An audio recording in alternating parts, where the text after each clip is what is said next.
ராசிநாதன் ஆட்சி பலம் வாங்கி உட்காந்துருக்கு. அதுவே சூப்பர். 20ஆம் தேதி வரைக்கும் பிரச்சனை இல்ல பாஸ். செம்ம.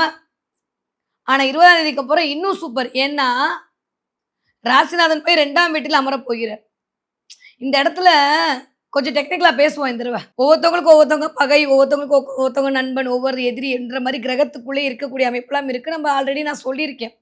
இந்த சுக்கிரன் டீம் எல்லாமே இந்த செவ்வாய் டீமுக்கு கொஞ்சம் அப்படிதான் இருக்கும். ஆனா, ஜாதக ரீதியாக பார்த்தோம்னா, சுக்கிரனும், செவ்வாயும் ஒரே மாரியான சமம் அப்படின்ற பலன்ல இருக்கும்.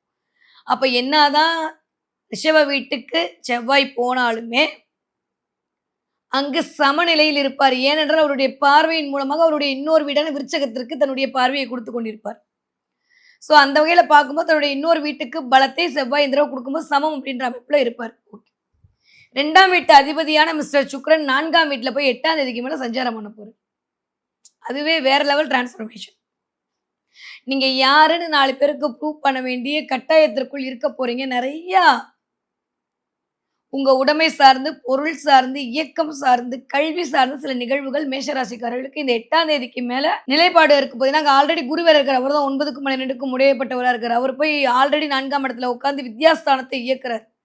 அதோட சேர்ந்து 2ஆம் வீட்டு அதிபதி உட்கார்ந்து நீங்க கத்துக்கிட்ட வித்தையின் மூலமாக பணம் சம்பாதிக்கிறதுக்கான வழியெல்லாம் மேஷராசிக்காரர்களுக்கு இந்த தடவ எளிமையாக கைகூடும். இதுவரைக்கும் சோம்பேறித்தனமா அப்புறம் பார்த்துக்கலாம்ன்னு இருந்த மேஷராசிக்காரர்ல ஒரு 2 மாசமா செவ்வாய் வந்து அமர்ந்து கீ குடுத்து அப்படியே சுறுசுறுப்பா வேலை பார்க்க வச்சுட்டு தான் இருக்காரு. ஆனாலும் கொஞ்சம் இந்த தடவ கோவம் அதிகரிக்கும்.